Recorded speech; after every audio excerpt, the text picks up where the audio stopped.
Arif seorang pria kampung biasa, menikahi Sari, perempuan dari keluarga terpandang yang dikenal menyimpan banyak rahasia. Setelah Sari meninggal mendadak, Arif menolak menguburkannya. Ia percaya pada ucapan dukun bahwa jika ia tetap menjaga jasad istrinya selama 7 hari 7 malam dan melakukan ritual tertentu, ia akan mendapat kekayaan tak terhingga. Namun tubuh Sari mulai membusuk. Bau menyengat memenuhi rumah, tapi Arif tetap bersikeras menjaga jasad itu di atas ranjang mereka. Hari demi hari, Arif mulai dihantui oleh sosok Sari. Bukan hanya sebagai arwah, tapi juga dalam bentuk jasad yang bergerak sendiri di malam hari. Warga sekitar mulai mencium aroma busuk dan curiga. Sementara itu, Arif semakin kehilangan akal sehat. Ketika waktu ritual hampir selesai, Arif mulai menyadari bahwa apa yang ia lakukan bukan untuk kekayaan, melainkan untuk mengikat dirinya dengan sesuatu yang lebih mengerikan. Arif akhirnya harus memilih, membebaskan arwah istrinya, atau ikut terkubur dalam kutukan yang ia bangun sendiri.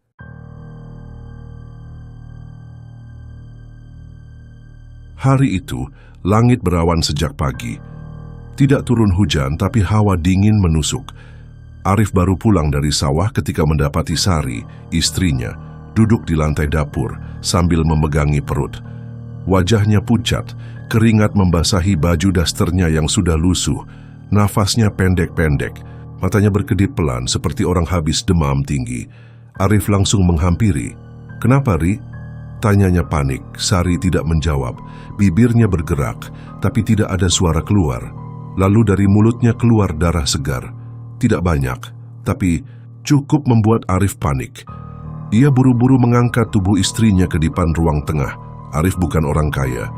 Rumah mereka rumah kayu dengan lantai semen, di pinggir desa, jauh dari rumah sakit. Satu-satunya harapan adalah Pak Haji Juki, mantri keliling yang biasa memberi suntikan atau obat kampung. Arif berlari ke rumah Pak Haji. 10 menit kemudian, mereka kembali. Tapi kondisi Sari sudah lebih parah. Matanya melotot dan tubuhnya menggigil. Tangan dan kaki dingin seperti es batu. Pak Haji cuma bisa geleng-geleng kepala. "Ini udah nggak bisa, Arif. Kayaknya bukan penyakit biasa." Arif mencoba menyeka darah di mulut Sari dengan kain. Tapi darah itu terus keluar.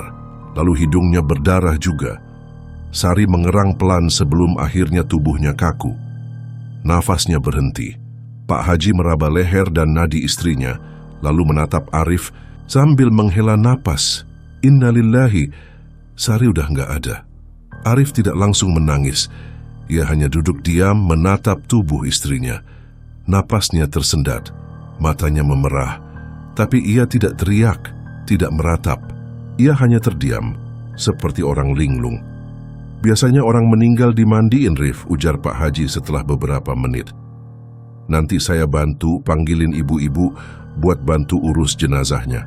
Arif mengangguk pelan, tapi ketika Pak Haji pamit, ia mengunci pintu rumahnya rapat-rapat. Malam itu, tidak ada satu pun warga yang berhasil masuk ke rumah Arif. Bahkan suara azan dari musala sebelah pun tak membuatnya keluar. Ia hanya duduk di dekat jasad Sari yang sudah dibaringkan di atas kasur. Jam 10 malam, terdengar suara ibu-ibu mengetuk pintu rumahnya. "Rif, kalau butuh bantuan mandiin jenazah, kami siap," kata Bu Lela, tetangga depan rumah. Arif hanya menjawab singkat, "Belum, Bu, belum sekarang." Orang-orang mulai curiga. Tapi karena merasa Arif masih syok, mereka memaklumi. Sampai keesokan harinya saat warga mulai mencium bau darah dari dalam rumah itu. Tidak ada yang tahu Arif semalam tidak tidur. Ia hanya duduk diam, memandangi tubuh Sari yang sudah mulai kaku, sambil membakar kemenyan yang dibungkusnya dari pasar 2 minggu lalu. Ia tidak menangis, tapi wajahnya pucat, matanya kosong. Yang tidak diketahui orang lain adalah, malam itu, sebelum Sari menghembuskan napas terakhir, ia sempat berbisik pelan ke telinga Arif, "Jangan kuburkan aku. Jangan dulu, nanti kamu tahu semuanya." Bisikan itu terus terngiang di kepala Arif. Ia merasa Sari ingin mengatakan sesuatu. Ia percaya kematian Sari bukan kematian biasa. Ia juga ingat, 2 hari sebelumnya Sari sempat memandangi dirinya di dapur sambil berkata, "Kalau aku mati duluan, kamu harus jaga tubuhku baik-baik." Waktu itu Arif mengira istrinya cuma bercanda.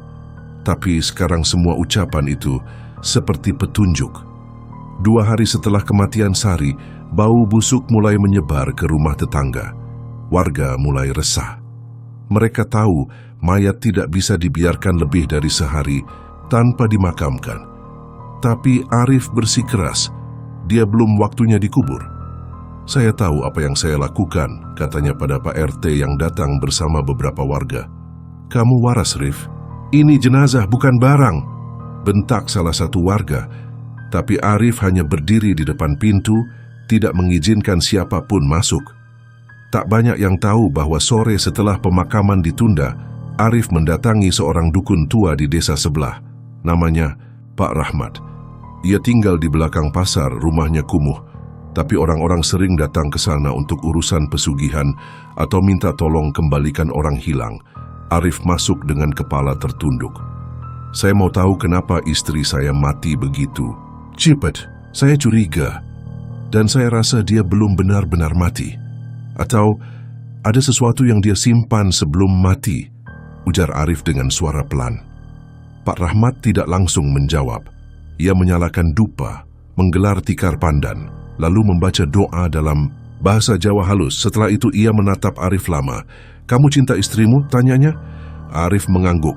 "Kalau kamu berani dan tahan uji, kamu bisa mendapatkan apa yang dia tinggalkan. Tapi kamu harus jaga jasadnya selama 7 hari. Jangan dikubur. Jangan biarkan siapapun menyentuhnya. Kalau kamu kuat, nanti malam ke-7 kamu akan tahu kebenarannya. Dan kamu akan dapat yang selama ini kamu cari." Arif menatap dukun itu tanpa bicara. Ia pulang ke rumah malam itu, dan sejak itu ia mulai menjalankan apa yang dipesankan.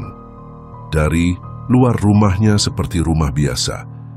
Tapi di dalam, jasad Sari masih terbaring di ranjang ditutupi kain putih tipis. Kipas angin menyala terus-menerus agar bau tidak menyebar. Kemenyan dibakar 3 kali sehari. Sesajen diletakkan di bawah ranjang. Setiap malam, Arif duduk di samping mayat istrinya sambil membaca mantra yang dituliskan Pak Rahmat di selembar kertas. Hari pertama, tubuh Sari masih utuh, tapi di hari kedua, bagian leher mulai menghitam. Bibirnya membiru, matanya mulai terbuka sedikit meskipun tidak jelas apakah itu karena gas dalam tubuh atau sesuatu yang lain. Arif tidak takut. Ia percaya ini adalah jalan menuju sesuatu yang lebih besar. Ia tidak tahu bahwa langkah yang ia ambil baru saja membuka pintu ke sesuatu yang tidak bisa ia tutup kembali. Hari ketiga setelah kematian Sari, suasana rumah Arif semakin pengap. Kipas angin tak mampu lagi menahan bau busuk yang keluar dari jasad istrinya. Kain putih yang menutupi tubuh Sari mulai bernoda kecoklatan. Cairan berwarna kekuningan merembes ke sprei tempat tidur. Lalat berdengung di sudut-sudut kamar Arif, tetap tidak bergeming. Ia duduk di pojok ruangan sambil membaca mantra yang sama berulang-ulang. Sesekali ia meneteskan minyak wangi dari botol kecil ke tubuh istrinya, seperti yang diperintahkan Pak Rahmat. Pukul 2 dini hari, Arif terbangun karena mendengar suara gemertak dari arah ranjang. Ia menoleh cepat. Kain penutup tubuh Sari terlihat bergerak sedikit seperti tertiup angin. Tapi jendela tertutup rapat, tidak ada angin masuk. Pelan-pelan Arif mendekat. Ia tarik sedikit kain penutup wajah istrinya. Mata Sari terbuka, penuh cairan merah seperti bola mata orang mati yang mulai membusuk. Tapi bola mata itu tidak kosong. Ia merasa seperti sedang dipandangi. Arif mundur 2 langkah, tapi tidak berteriak. Ia menatap balik lalu berkata pelan, "Aku siap." Ia kembali duduk, membaca mantra dengan suara lebih cepat. Keesokan harinya, Pak Rahmat datang. Bukan ke rumah, tapi ke sawah, tempat Arif biasanya bekerja. Mereka bicara di dekat lumbung tua. "Sudah ada tanda-tandanya?" tanya Pak Rahmat Arif. Mengangguk. Matanya terbuka semalam. Pak Rahmat tersenyum. Bagus, itu artinya arwahnya belum pergi, tapi kamu harus ingat, kalau sampai kamu gagal jaga tubuh itu sampai malam ke-7, semua yang kamu lakukan akan sia-sia. Bahkan bisa berbalik ke kamu sendiri. Arif mengangguk cepat. Saya nggak akan gagal. Pak Rahmat membuka bungkusan kain mori dari dalam tasnya. Ia keluarkan sebuah benda seperti batu akik berwarna merah tua. Simpan ini di bawah lidah mayatnya malam ini. Kalau arwahnya kuat, besok pagi kamu akan dengar suaranya. Tapi kamu jangan jawab apapun dulu. Tunggu sampai malam ke-7. Arif menerima batu itu dengan tangan gemetar. Ia tahu semua ini sudah tidak wajar, tapi ia merasa ini satu-satunya jalan keluar dari hidup miskin yang selama ini membelenggunya. Malam itu ia kembali ke rumah lebih awal. Ia mandi, ganti baju, lalu masuk ke kamar. Ia buka mulut jenazah Sari yang mulai kaku dan letakkan batu itu di bawah lidah istrinya. Gigi mayat itu keras, sulit dibuka. Tapi Arif paksa dengan sendok logam sampai bibir mayat sobek. Setelah semua selesai, ia duduk di lantai, membaca mantra, membakar kemenyan, menunggu. Tengah malam, ketika suara jangkrik berhenti tiba-tiba, Arif mendengar suara pelan dari ranjang. Rif, aku dingin. Suara itu lirih, seperti suara orang setengah tidur, tapi jelas milik Sari. Arif terdiam, tidak menjawab. Ia hanya menatap dinding, hatinya berdebar, keringat dingin mengalir di punggungnya. Lalu suara itu terdengar lagi. Rif, kenapa kamu di situ? Sini. Arif menutup telinga. Ia tahu perintah Pak Rahmat. Jangan dijawab, jangan didekati, jangan disentuh, sampai malam ke-7. Keesokan harinya warga makin curiga. Pak RT bersama Babinsa mendatangi rumah Arif. Mereka bawa surat dari desa. Jenazah harus dimakamkan hari itu juga, tapi Arif tetap menolak. Tubuh istri saya belum boleh dikubur. Ini bukan urusan kalian, katanya. Keras. Kalau kamu keras kepala, kami bisa paksa, Rif. Kamu udah ganggu warga, bau busuk ini udah bikin orang-orang resah. Bentak Babinsa. Tapi Arif mengancam balik. Siapapun yang sentuh tubuh istri saya anggap melanggar hak saya sebagai suami. Saya bisa lapor polisi soal penganiayaan jenazah. Pak RT hanya bisa menghela napas.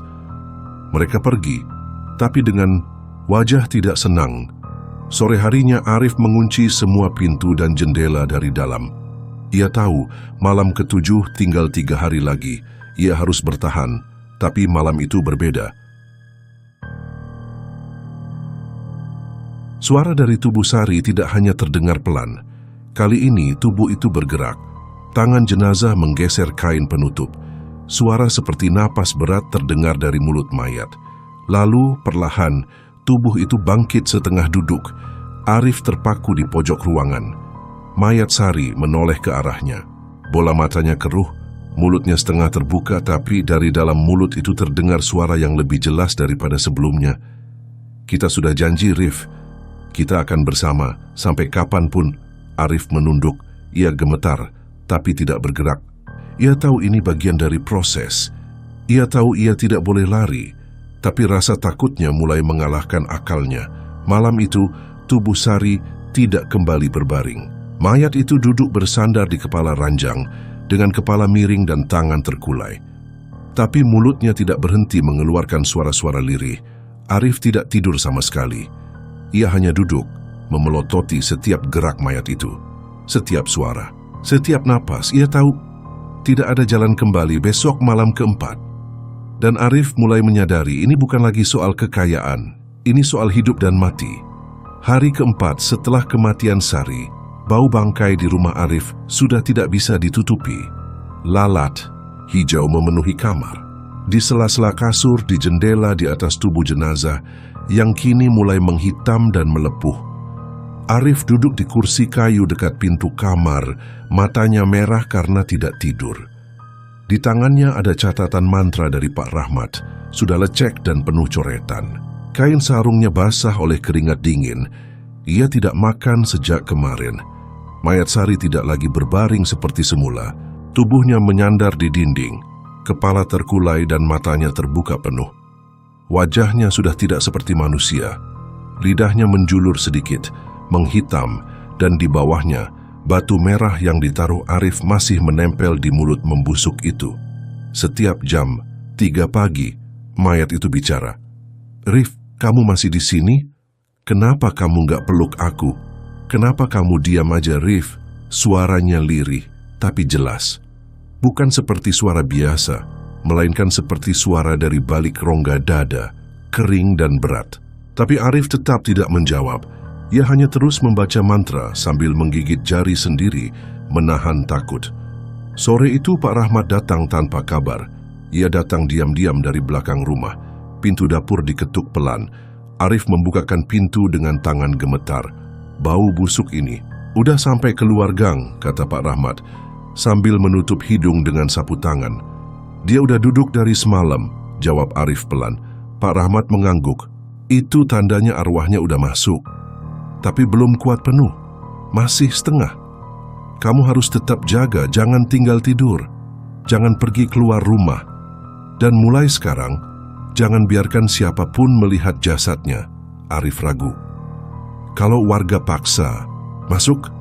Kalau ada yang masuk dan sampai lihat mata mayatnya yang udah dihuni arwah, mereka bisa kesurupan, atau lebih parah, mati." Pak Rahmat menyerahkan satu benda lagi. Seikat daun kelor yang dibungkus plastik hitam dan sebungkus garam kasar. "Taburkan ini di depan pintu kamar, biar arwah nggak keluar dulu sebelum waktunya. Kalau arwah itu keluar sebelum waktunya, dia bisa jadi liar. Nggak bisa kamu kendalikan lagi. Dia akan menganggap semua orang sebagai pengganggu, termasuk kamu." Arif menerima benda itu dengan tangan gemetar. Ia turuti perintah itu. Ia tahu permainannya sudah terlalu jauh, tapi tak ada jalan mundur. Malam pun tiba. Hujan deras turun. Petir sesekali menyambar, membuat lampu rumah Arif mati menyala. Lilin yang dipasang di kamar sempat mati tertiup angin dari celah atap. Saat lilin menyala kembali, tubuh Sari sudah tidak bersandar. Mayat itu duduk tegak, matanya memandangi Arif. Kali ini, kepala mayat itu bergerak sedikit, seperti orang yang menoleh, tapi gerakannya kaku seperti sendi-sendinya sudah beku. "Rif, aku kesepian." Arif tetap diam. "Aku lapar." Suara itu lebih berat, lebih dalam. Arif menggenggam botol minyak wangi dan mencipratkan sedikit ke udara. Tapi tubuh mayat Sari bergerak lebih cepat dari sebelumnya. Tangan kirinya terangkat sedikit. Arif hampir pingsan. Ia bangkit, lari ke dapur, muntah di lantai. Campuran asam lambung dan air putih keluar bersamaan. Ia tak kuat lagi mencium bau busuk yang menempel di rongga hidungnya. Tapi ia tahu, ia tidak bisa menyerah. Tengah malam, seseorang mengetuk pintu depan. Tok, tok, tok, tok. Arif mendekat perlahan. Dari celah gorden, ia lihat Pak RT dan 2 warga berdiri di depan pagar. Salah satu membawa senter besar, yang satu lagi membawa karung goni. Mereka hendak memaksa masuk. "Arif, ini malam keempat. Kami udah kasih kamu waktu. Kalau kamu gak buka pintu, kami dobrak," teriak Pak RT dari luar pagar. Arif ketakutan. Ia balik badan, melihat ke arah kamar. Dari sela pintu kamar yang terbuka, sedikit ia melihat sosok Sari berdiri di balik pintu. Tubuh membusuk itu benar-benar berdiri.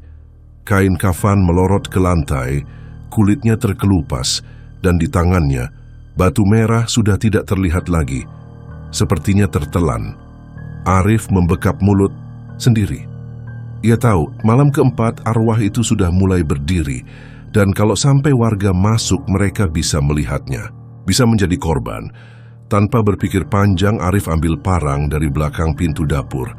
Ia buka pintu belakang, berlari keluar rumah dari jalan tikus menuju kebun pisang. Ia cari Pak Rahmat. Tapi saat tiba di rumah dukun itu, rumahnya kosong, gelap, tak ada siapapun. Dan Arif baru sadar satu hal yang mengerikan. Ia bahkan tak tahu nama lengkap Pak Rahmat. Arif berdiri di depan rumah Pak Rahmat. Rumah itu gelap total, tidak ada lampu, tidak ada suara. Jendela-jendela tertutup rapat dengan triplek, seperti rumah yang sudah lama ditinggalkan. Ia mengetuk pintu pelan. "Pak Rahmat, "Saya Arif. Tolong." "Dia udah bangun, Pak." Tak ada jawaban. Arif mencoba mendorong pintu, tapi terkunci. Ia mengintip lewat celah kayu. Yang terlihat hanya tumpukan kardus dan karung kosong. Tak ada perabotan. Tak ada tanda-tanda orang tinggal di dalam. Padahal 2 hari lalu, Arif duduk di ruang tengah rumah ini. Ia bahkan makan kue pisang dan minum teh di meja itu. Kini semua seperti lenyap. Ia putar arah menuju tetangga dekat rumah itu. Sebuah rumah semi permanen dengan tembok setengah kayu. Seorang ibu tua membuka pintu. "Bu, permisi. Saya cari Pak Rahmat." Yang tinggal di sebelah sini. Perempuan itu diam. Matanya tajam menatap Arif. "Rahmat? Siapa?" "Pak dukun yang tinggal di rumah sebelah, Bu. Yang suka bantu orang pasang susuk, buat dagang. Yang kemarin pakai baju, batik ada kalung kayu." Wajah perempuan itu tetap datar. "Mas, rumah sebelah kosong dari tahun lalu. Yang punya udah meninggal. Namanya bukan Rahmat. Saya nggak pernah lihat ada orang tinggal di situ lagi." Darah Arif serasa berhenti mengalir. Ia mundur beberapa langkah, kemudian berlari kembali ke jalan sempit. Matanya menyapu ke kiri dan kanan, berharap menemukan siapa saja yang bisa menjelaskan. Tapi semua rumah gelap, dan suara hujan masih turun. Deras pukul 2 pagi, Arif tiba kembali di rumah. Pintu depan terbuka, pagar sedikit terbuka seolah ada yang masuk paksa. Bekas tanah dan lumpur tercecer sampai ke lantai teras. Di depan kamar, daun kelor dan garam yang ia taburkan tadi siang sudah tersingkir. Ada bekas sepatu masuk ke dalam kamar. Arif melangkah pelan. Ruang tamu kacau. Lilin di meja rebah terbakar. Habis tirai robek. Dan dari dalam kamar terdengar suara isakan lirih. "Kenapa mereka ganggu kita, Rif?" Sari duduk di pojok kamar. Tubuhnya menghadap tembok, tapi kepala mayat itu menoleh ke arah pintu. Matanya merah, bibirnya sobek sebelah, dan lehernya tampak bengkok. Arif, kakinya bergerak sedikit. Arif, tangannya yang membusuk mulai bergerak ke arah pintu. Dari sela jarinya keluar cairan hitam pekat. Darah busuk yang menetes ke lantai. Arif ingin lari, tapi lututnya lemas. Ia rebah di lantai, menangis pelan. "Saya cuma mau kaya, Sar. Saya cuma mau hidup enak." Tapi arwah itu tak peduli. Jam 3 pagi, lampu padam total. Lalu terdengar jeritan panjang dari dalam kamar. Jeritan wanita yang bukan dari mulut manusia biasa. Suaranya seperti keluar dari dasar sumur. Tetangga sebelah rumah terbangun. Mereka mengira ada perampokan. Beberapa warga mulai berdatangan. Salah satunya langsung memanjat pagar rumah Arif. Ia dorong pintu yang setengah terbuka. Namun 5 detik setelah masuk ke dalam, ia lari keluar sambil muntah dan teriak histeris, "Astagfirullah. Itu mayatnya bangun, astagfirullah." Warga yang lain mundur. Beberapa teriak minta tolong. Pak RT datang terburu-buru. "Panggil polisi, ini udah keterlaluan." Sementara itu, Arif duduk di pojok dapur. Tubuhnya gemetar, air mata tak berhenti keluar. Di hadapannya sesosok tubuh yang seharusnya mati kini sedang berdiri. Tubuhnya perlahan melangkah ke arah dapur. "Arif, aku ingin kita seperti dulu." Tubuh mayat itu makin dekat. "Cuma kamu yang aku sayang." Dan ketika tangannya yang dingin menyentuh pundak Arif, waktu berhenti sejenak. Lalu baru suara langkah kaki berdentum dari luar rumah. Polisi datang, dan saat mereka masuk ke dalam rumah, mayat Sari sudah tidak terlihat. Yang mereka temukan hanya Arif, duduk memeluk bantal, dengan mata kosong. Mulutnya, "Komat Kamit, aku nikah sama dia. Aku udah janji, aku nggak akan tinggalin dia." Setelah kejadian malam itu, Arif tidak ditahan polisi. Tapi karena kondisi mentalnya yang tidak stabil, pihak keluarga meminta agar ia dibawa ke pesantren khusus di daerah pelosok Jawa Tengah. Tempat itu dikenal sebagai pesantren untuk orang-orang yang kerasukan, terkena guna-guna, atau gangguan makhluk halus. Pesantren itu terletak di atas bukit kecil, dikelilingi hutan bambu dan kebun kopi. Jalannya sempit, hanya cukup untuk satu mobil lewat. Bangunan utamanya sederhana, berdinding kayu dan beratap seng, tapi penghuninya sudah terbiasa menghadapi kejadian-kejadian yang tidak bisa dijelaskan secara logika. Arif dibawa ke sana oleh pamannya Pak Hadi dan seorang ustaz dari kampung. Saat tiba di halaman pesantren, Arif masih terus menggumam. Dia belum dikubur, dia belum selesai, dia masih nunggu aku. Beberapa santri menatap dengan wajah waspada. Seorang kiai tua yang dipanggil dengan sebutan Abah keluar dari dalam ruang utama. Pakaiannya putih lusuh dan wajahnya penuh keriput, tapi tatapannya tajam, seperti bisa menembus isi kepala orang. Abah mengangguk pelan. Bawa ke ruangan belakang, jangan ditaruh di kamar depan. Santri langsung membawa Arif ke ruangan kecil berdinding triplek. Ruangan itu biasanya dipakai untuk pasien yang kerasukan berat atau punya gangguan berat dari makhluk halus. Malam pertama Arif mengigau keras. Ia berteriak-teriak menyebut nama Sari, menyebut perjanjian, dan berkali-kali bilang, "Aku sudah nikah di bawah pohon waru, aku nggak bisa ninggalin dia." Santri yang berjaga sampai tak bisa tidur. Bahkan salah satu dari mereka tiba-tiba mimisan dan jatuh pingsan setelah melihat sesosok wanita rambut panjang duduk di ujung ranjang Arif dengan tubuh yang membusuk dan mata terbuka lebar. Paginya Abah memanggil semua ustaz dan santri senior. "Ini bukan cuma gangguan arwah biasa," kata Abah. "Dia sudah menikah dengan jin yang berwujud jasad manusia. Ada ritual yang melibatkan ikatan gaib. Kalau ikatannya tidak diputus, arwah itu akan terus menempel sampai akhir hayatnya." Pak Hadi yang ikut di dalam musyawarah itu sampai menangis. "Kami kira dia cuma terlalu cinta. Kami nggak tahu kalau dia sampai begitu." Abah meminta agar Arif dijaga ketat selama 3 malam. Setiap malam harus dibacakan Yasin, Al-Mulk, dan ayat-ayat ruqyah. Tapi di malam kedua, salah satu santri kembali melihat sosok wanita itu berdiri di belakang Arif, memegang bahunya sambil tersenyum. "Kalau kalian pisahkan kami, aku akan ambil kalian semua satu persatu." Santri itu muntah darah tak lama kemudian dan dilarikan ke puskesmas desa. Malam ketiga, Arif mendadak mengamuk. Ia membenturkan kepalanya ke dinding, mencakar tubuh sendiri, dan berteriak dengan suara yang bukan suaranya sendiri. "Dia nggak mau dipisah. Dia masih istri saya, kami sudah nikah sah. Dia belum kubur karena dia nggak mau dikubur." Satu persatu lampu pesantren padam. Suara lolongan anjing terdengar dari arah hutan. Ustaz yang biasa menangani gangguan kerasukan langsung pingsan. Bahkan Abah sendiri harus turun tangan langsung. Arif diikat dengan tali sabuk dari kulit sapi yang sudah dibacakan doa. Tapi tali itu putus seperti benang. Dari tubuh Arif keluar aroma busuk seperti bangkai. Dan dari mulutnya keluar belatung hidup. Abah langsung berseru, "Ini bukan jin biasa.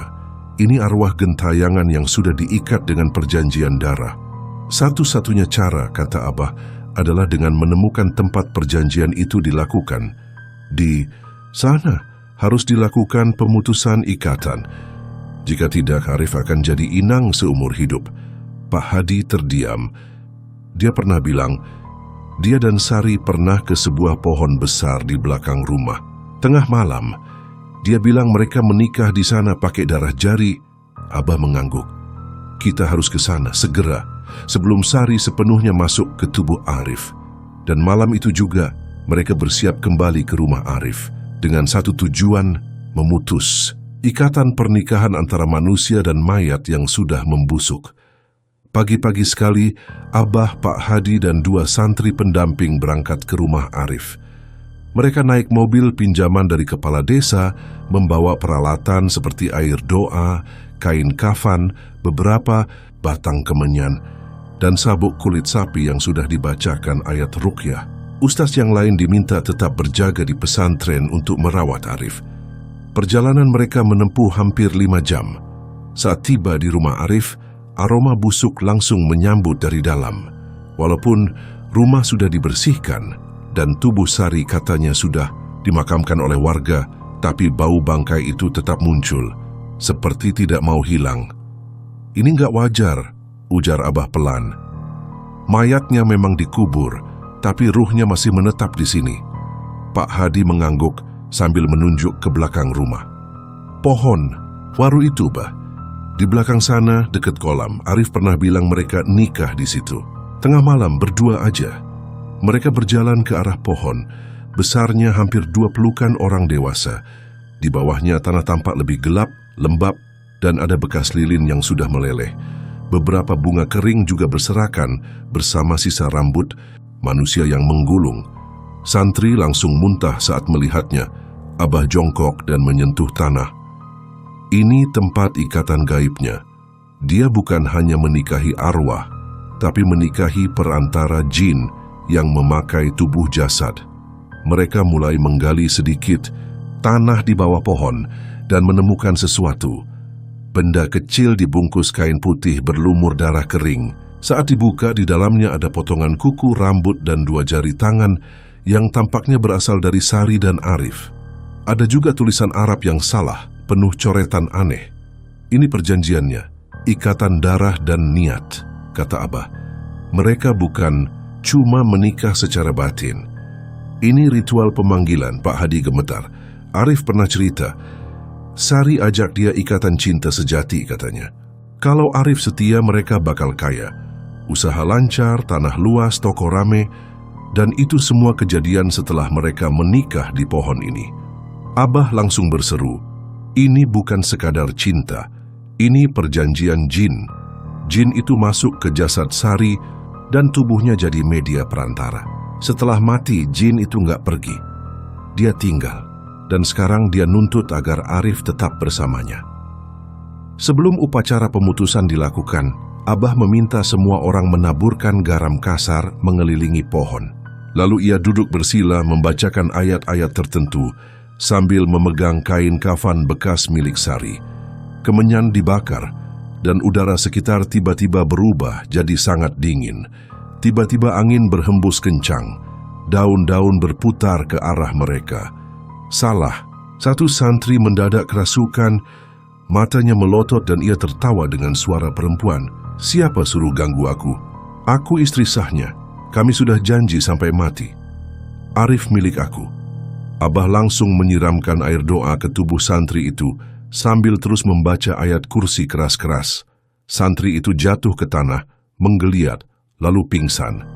Lalu dari arah rumah terdengar suara pecah, seperti kaca jendela dibanting. Pak Hadi langsung lari. Di dalam, semua kaca rumah retak, dan di dinding kamar Arif muncul bekas tangan berdarah mencakar kayu, 5 garis, dalam dan jelas. "Itu tanda dia tahu kita mulai memutus ikatannya," ujar Abah. Selesai ritual, benda-benda yang digali dikubur ulang dengan doa-doa. Tapi sebelum pergi, Abah menancapkan paku besi di batang pohon waru, lalu mengikatnya dengan kain hitam, supaya nggak ada yang bisa aktifkan lagi tempat ini, katanya. Mereka kembali ke pesantren malam itu juga. Tapi begitu sampai, suasana pesantren tidak seperti biasanya. Beberapa santri tampak pucat. Salah satu dari mereka berkata, "Tadi sore Arif bangun, tapi bukan dia yang bangun." Santri yang menjaga Arif di pesantren tampak ketakutan saat menceritakan apa yang terjadi. Menurut mereka, Arif tiba-tiba terbangun sekitar pukul 5 sore. Tapi bukan seperti orang sadar dari pingsan. Ia bangun dalam posisi duduk tegak, lalu tersenyum aneh sambil memandangi sekeliling ruangan tanpa berkata apa-apa. Matanya tidak fokus, sorotnya kosong, tapi ada senyum kaku yang membuat bulu kuduk berdiri. "Bukan seperti Arif, Bah." "Itu bukan dia," kata salah satu santri. Saat Abah dan Pak Hadi memasuki ruangan, Arif sedang duduk di atas kasur. Tubuhnya diam, tapi kepalanya perlahan mengikuti arah langkah mereka. Saat matanya bertemu dengan Abah, ia langsung berkata, pelan, datar, "Kalian yang ganggu rumahku."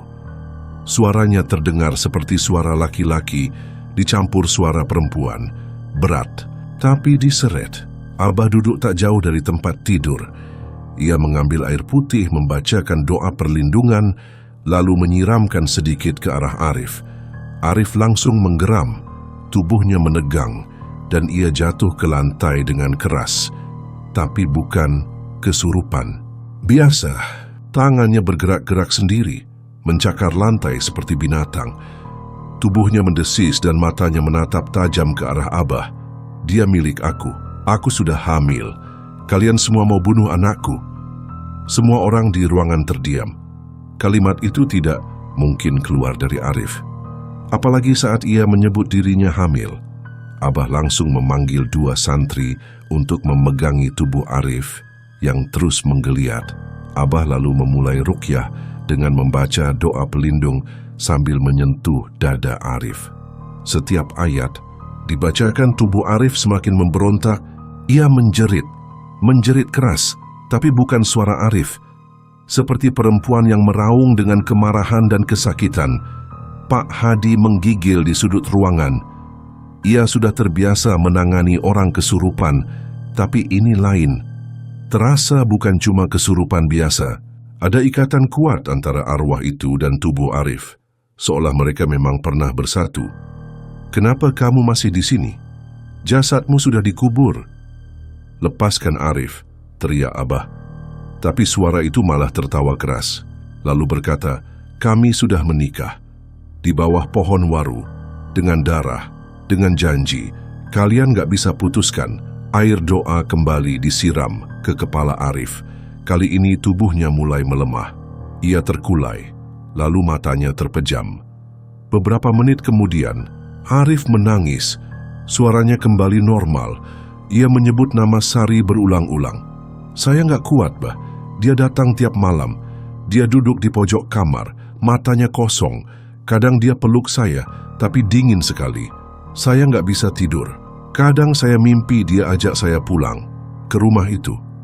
Abah menenangkan Arif lalu memberinya air ruqyah, tapi Arif masih ketakutan. Bah, dia bilang dia hamil. Maksudnya apa? Pak Hadi menelan ludah. Bisa jadi itu bukan benar-benar hamil, tapi semacam pengikat jiwa. Kalau benar ada janin gaib, berarti perjanjian itu udah sampai tahap paling dalam. Putusnya nggak gampang. Abah menoleh tajam. Kalau itu benar, Arif harus segera dibersihkan total. Kalau enggak, jin itu akan paksa Arif untuk menyusul dia. Malam itu Arif dipindahkan ke masjid utama pesantren dan dijaga terus. Selama 3 malam berturut-turut, Abah dan beberapa ustaz melakukan ruqyah dan doa pemutusan perjanjian. Tapi setiap malam itu pula, Arif selalu kerasukan. Jin itu berganti-ganti suara, kadang lembut, kadang mengancam, kadang merayu. Tapi yang paling menyeramkan, malam ketiga sekitar jam 2 dini hari, Arif tiba-tiba muntah darah. Bukan darah biasa, warnanya kehitaman dan sangat bau. Di dalam muntahannya ditemukan sehelai rambut panjang dan basah, serta 2 potong kuku wanita. Semua orang di masjid langsung syok. Abah langsung berkata, ini bukan jin biasa. Dia masih terikat ke jasadnya. Kita harus gali kuburannya. Pak Hadi menahan napas. Tapi dia udah dikubur, Bah. Resmi, warga tahu semua.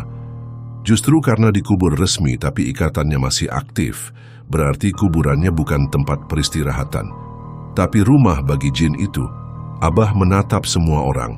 Besok kita ke makam Sari. Kita lihat sendiri. Pagi-pagi sekali, sebelum matahari naik tinggi, Pak Hadi bersama Arif, Abah, dan 3 orang warga lainnya menuju pemakaman desa. Lokasinya agak ke atas bukit, tak jauh dari rumah lama Arif. Udara terasa berat. Angin bertiup pelan, tapi membawa bau anyir yang aneh. Mereka berdiri di depan makam Sari. Nisan batu sederhana masih utuh, bertuliskan nama lengkap Sari dan tanggal wafatnya 2 minggu lalu. Tapi rumput liar di sekitar makam tidak tumbuh. Tanahnya kering, retak, dan tampak seperti baru saja digali, meskipun tidak ada tanda-tanda dirusak. Yang paling ganjil, Abah memperhatikan ada lalat hijau beterbangan di sekitar nisan. Ini gak wajar, gumam Abah. Tanah kubur baru biasanya lembab, tapi ini kering dan berbau busuk.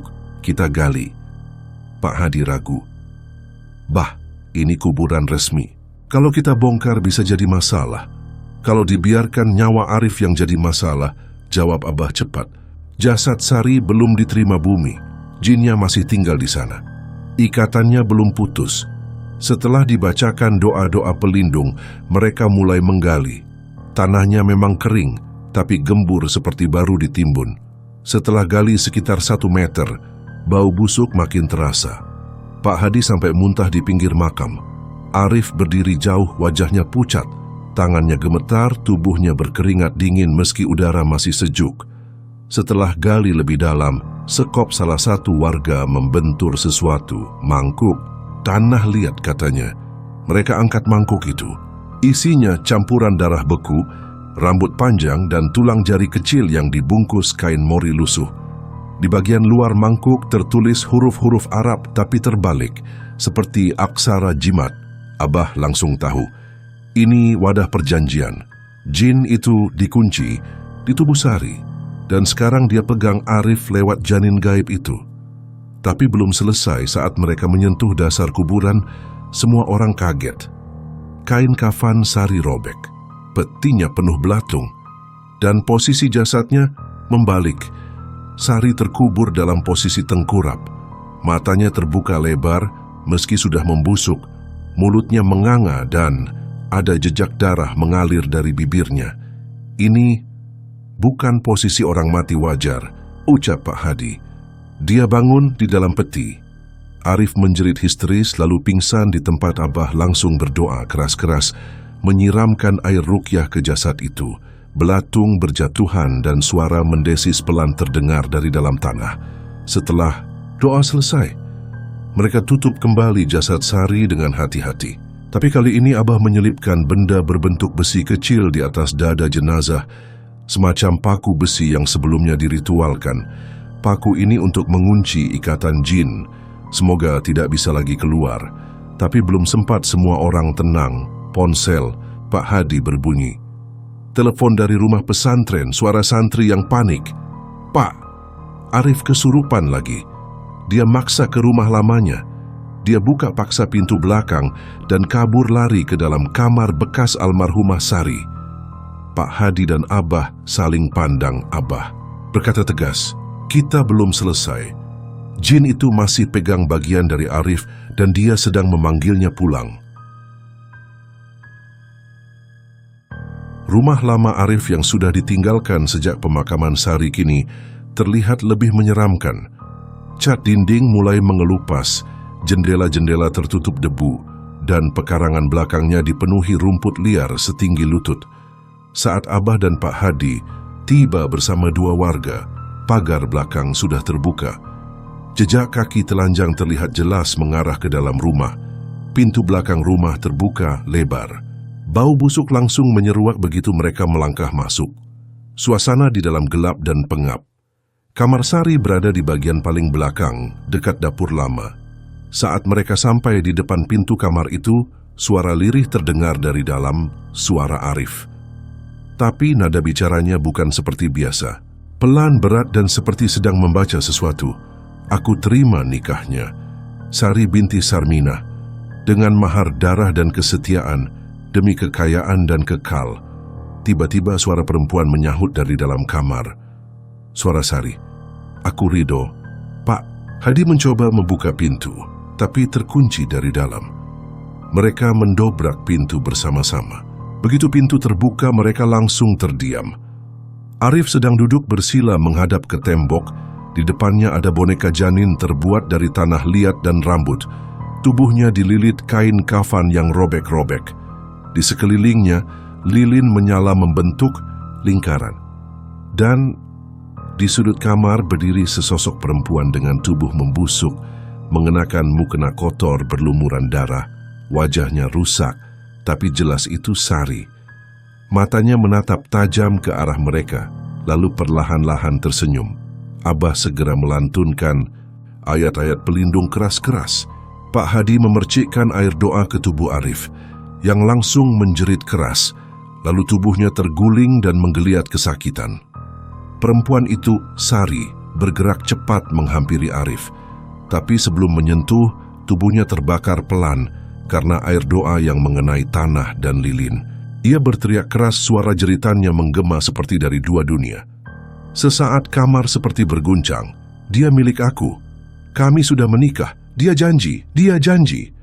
Pak Hadi memegang kepala Arif dan terus membaca doa. Abah menyuruh warga lain mengambil mangkuk tanah liat yang ditemukan di kuburan dan melemparkannya ke tengah lingkaran lilin. Saat mangkuk itu pecah, api lilin padam bersamaan. Arif langsung tersadar, tubuhnya lemas. Sosok Sari menghilang perlahan dalam asap hitam yang meninggalkan bau busuk menyengat. Abah langsung berkata, "Jin itu terikat oleh mangkuk dan darah perjanjian. Sekarang ikatannya sudah patah. Tapi masalah belum selesai." Abah menatap Arif yang menangis di lantai. "Arif, kamu tahu apa yang kamu lakukan?" Dengan suara pelan dan terbata, Arif menjawab, Saya cuma pengen kaya. Dia janji. Saya harus nikah sama dia waktu dia masih sakit. Dia suruh ikat perjanjian di bawah pohon waru. Saya potong jari saya dan dia taruh darahnya di mangkuk itu." Pak Hadi menggeleng. "Kamu sudah jadi bagian perjanjian pesugihan, tapi kamu langgar satu aturan. Kamu nikah dengan arwah, tapi kamu tunda pengorbanan." Itu yang bikin dia marah. Arif menunduk. Dia minta saya ikut ke dunianya. Dia bilang janinnya butuh ayahnya. Abah menatap Arif dengan serius. "Gak, kalau kamu ikut, kamu gak bisa balik. Dan kalau anak itu lahir akan jadi perantara antara dunia kita dan alam mereka. Bisa-bisa kamu dikendalikan seumur hidup." Malam itu, kamar bekas Sari dibersihkan total. Semua barang dibakar, lantai dibersihkan dengan air ruqyah, dan rumah dikunci permanen. Arif dibawa kembali ke pesantren. Ia tidak tidur semalaman, tapi untuk pertama kalinya sejak lama, tidak ada mimpi buruk. Tidak ada suara perempuan memanggil dari balik tirai, dan tidak ada lagi bau mayat menyelimuti tubuhnya. Tapi Abah tahu, semua belum selesai sepenuhnya. Hanya satu cara memastikan bahwa perjanjian itu benar-benar selesai, menggugurkan janin gaib itu. Pagi itu, suasana di sekitar pesantren terasa berbeda. Udara dingin dan angin berhembus dengan tenang, seakan alam sedang menyiapkan diri untuk sebuah keputusan besar. Arif, yang semalam tidak bisa tidur, akhirnya terjaga pagi-pagi sekali. Ia duduk di pinggir ranjang, merenung, memikirkan kembali segala yang telah terjadi. Keputusan-keputusan buruk yang telah ia buat, termasuk menerima tawaran Sari yang tidak pernah benar-benar ia pahami. Abah datang ke pesantren pagi itu didampingi beberapa warga desa. Mereka langsung mengajak Arif menuju ke tempat yang telah mereka tentukan untuk melakukan ritual terakhir. Tempat yang jauh dari keramaian, di hutan belantara yang jarang dilewati orang. Saat mereka tiba di sana, suasana semakin mencekam. Tempat itu terlihat angker, penuh dengan pepohonan besar dan batuan hitam yang tampak terabaikan. Arif tertegun, namun ia tahu tidak ada lagi jalan untuk mundur. Ini adalah satu-satunya cara untuk menghapuskan perjanjian itu, kata Abah sambil menatap Arif. Kamu harus melepaskan semua yang terikat, termasuk janin itu. Kamu harus menghancurkan ikatan antara dunia ini dan dunia mereka. Jika tidak, kamu akan tetap diikat oleh mereka seumur hidup. Arif menunduk, merasa bersalah. Tidak hanya karena dirinya yang terperangkap dalam perjanjian, tetapi juga karena ia telah membuat keputusan yang tidak berpikir panjang. Keinginan untuk cepat kaya dan mudah, yang akhirnya membawa dia pada jalan yang gelap. Abah membuka tasnya dan mengeluarkan beberapa benda ritual, air yang sudah dibacakan doa, lilin hitam, serta sebuah pisau yang terlihat sudah sering digunakan. Ia mulai menyiapkan tempat ritual di tengah hutan itu, menggambar simbol-simbol aneh di tanah dengan menggunakan abu dan darah ayam hitam. Sekarang kamu harus siap, kata Abah. Perjalanan ini bukan hanya untuk menyelesaikan kutukan, tetapi juga untuk memutuskan nasibmu sendiri. Apakah kamu akan bebas atau tetap terikat? Arif mengangguk pelan, merasakan jantungnya berdebar. Ia tidak tahu apa yang akan terjadi, tapi ia yakin ini adalah satu-satunya cara untuk keluar dari kekeliruan yang telah ia buat. Abah melantunkan doa-doa yang keras dan tegas, sementara Arif berdiri di tengah lingkaran menunggu dengan cemas. Angin tiba-tiba bertiup kencang, membuat lilin yang menyala mulai berkelip. Dalam hati Arif, rasa takut semakin menguasai dirinya. Tiba-tiba suara desisan lembut terdengar, seperti bisikan yang berasal dari dalam tanah. "Arif," suara itu datang dari kejauhan. "Kembalilah, aku masih menunggumu. Kamu janji." Arif merasakan tubuhnya lemas seketika. Suara itu sangat familiar, dan setiap kata yang terucap terasa seperti cambukan di hatinya. Itu suara Sari, hantu arwah. Istrinya yang telah membusuk itu masih berusaha menariknya ke dalam dunia gaib. "Tolong Abah, saya takut," kata Arif dengan suara yang hampir tidak terdengar. Dia memanggil saya." Abah menatapnya dengan tatapan tegas. "Kamu harus kuat, Arif. Jangan biarkan dia menjeratmu lagi. Jangan beri dia kesempatan." Dengan sekali, gerakan cepat, Abah menyiramkan air doa ke tanah di sekitar Arif. Lilin-lilin yang ada menyala terang dan tiba-tiba asap hitam muncul dari tanah, membentuk sosok Sari yang muncul perlahan. Tubuhnya yang hancur dan membusuk semakin nyata. Wajahnya penuh dengan kemarahan dan kebencian. "Kamu meninggalkanku begitu saja, Arif," kata Sari dengan suara penuh dendam. "Kamu tidak memenuhi janji kita. Sekarang kamu akan menanggung akibatnya." Arif merasakan tubuhnya semakin berat, seperti ada sesuatu yang menahan setiap geraknya. Namun dalam detik-detik itu, ia sadar bahwa hanya ada satu jalan untuk bebas, melepaskan diri dari ikatan tersebut. Dengan tekad yang kuat, Arif melangkah maju, menghampiri api yang membakar di tengah lingkaran. Tanpa ragu, ia mengambil pisau yang telah disiapkan Abah dan dengan sekali tebasan menghancurkan simbol-simbol yang ada di tanah. "Dengan ini, aku memutuskan ikatan ini," teriak Arif. "Aku tidak akan terikat lagi oleh janji-janji kosong ini." Segera setelah pisau menghantam tanah, suara jeritan Sari terdengar mengerikan. Tubuhnya terbakar dengan api hitam yang menyala dari dalam dirinya. Sosoknya menggelepar beberapa saat sebelum hancur menjadi debu, dan seluruh udara di sekitar mereka terasa lebih ringan. Tiba-tiba semuanya hening. Tanah di sekitar Arif kembali terasa tenang, dan asap hitam yang mengelilingi mereka mulai menghilang. Tak ada lagi suara Sari, tak ada lagi ancaman. Arif merasa seolah-olah bebannya yang begitu berat selama ini akhirnya terlepas. Abah berdiri di samping Arif, menepuk pundaknya. "Kamu sudah bebas, Arif. Jangan pernah kembali lagi ke jalan yang gelap itu. Jadilah orang yang lebih baik."